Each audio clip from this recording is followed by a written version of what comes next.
भी जैसे रमनी दीदी जी ने बताया कि पार्षदों को 6 से 6 बजे तक पूरा ध्यान देना है कि कौन संकीर्तन कर रहा है, कौन संकीर्तन नहीं कर रहा है। तो इसमें तो एक महाराष्ट्र ये हो गया कि इतना मेहनत अगर कर रहे हैं तो बिल्कुल पार्षदों के लिए एक रिवॉर्ड से कह लीजिए या कृपा प्रसाद कह लीजिए, बड़े महाराष्ट्री ने 84 कोस परिक्रमा के अंतर्गत एक घोषणा की थी। बिल्कुल तो एक बार आप दोबारा से भक्तों के लिए वो बताना चाहेंगे कि जो पार्षद हैं बिल्कुल। उनके लिए एक बहुत बड़ी जो खुशखबरी पूज्य बड़े महाराष्ट्र की ओर से थी वो क्या थी और उसके नियम क्या है?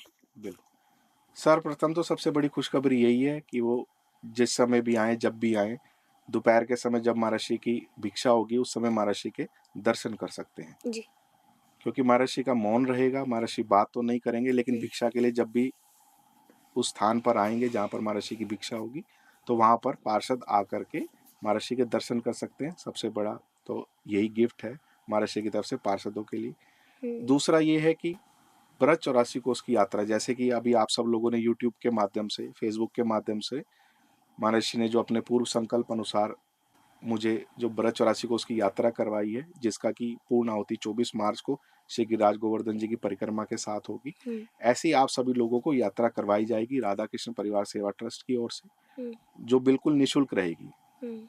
यात्रियों का घूमना, गाड़ियों द्वारा रुकना, खाना पीना, 7 दिन की यात्रा होती है। 1 दिन पहले आपको आना होता है, 1 दिन बाद की वापसी होती है। टोटल 9 दिन का ये पूरा कार्यक्रम रहता है। ये सभी आपको राधा कृष्ण परिवार की तरफ से निःशुल्क रहेगा उनके लिए जो पार्षद हैं। लेकिन एक नियम इसमें ये है कि आपको पार्षद बने हुए जब 6 महीने हो जाएंगे तब। जैसे कि जिन्होंने पार्षद कीर्तन संकीर्तन प्रारंभ करवाया भक्तों से मार्च में, तो मार्च के बाद जब 6 महीने पूरे हो जाएंगे तब आप लोगों की यात्रा करवाई जाएगी। ऐसे जिन जिन के जैसे जैसे 6-6 महीने होते जाएंगे उन उन लोगों को जो भी तिथि निर्धारित होगी समय से आप सब लोगों को सूचना दी जाएगी।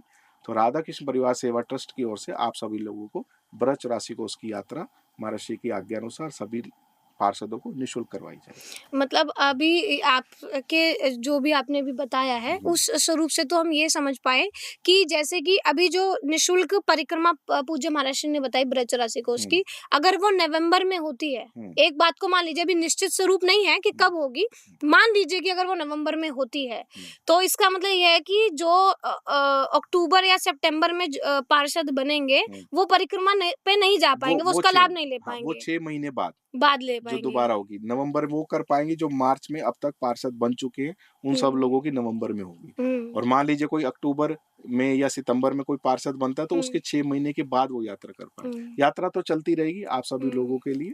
महर्षि की आज्ञा से राधा कृष्ण परिवार सेवा ट्रस्ट द्वारा ये निःशुल्क यात्रा सभी पार्षदों के लिए ये तो चलती रहेगी। तो इसमें तो फिर हम महाराष्ट्र यही बोलेंगे कि आप सभी थोड़ा थोड़ा सा हिम्मत करके बिल्कुल जल्दी जल्दी पार्षद बनिए जल्दी जल्दी कि बनिए। जिससे कि आप परिक्रमा का लाभ ले सकें। और कोई भी ऐसा जो उत्सव है जिसमें और भी पार्षदों के लिए जो आगे खुशखबरी आती ही रहेंगी, क्योंकि आप लोग पार्षद हैं। जैसे कि महाराष्ट्र ने बताया कि पार्षदों का सबसे बड़ी सेवा ये होती है भक्तों को ठाकुर जी से मिलवाना। ठाकुर जी से मिलवाने का सबसे बड़ी सेवा है पार्षद की।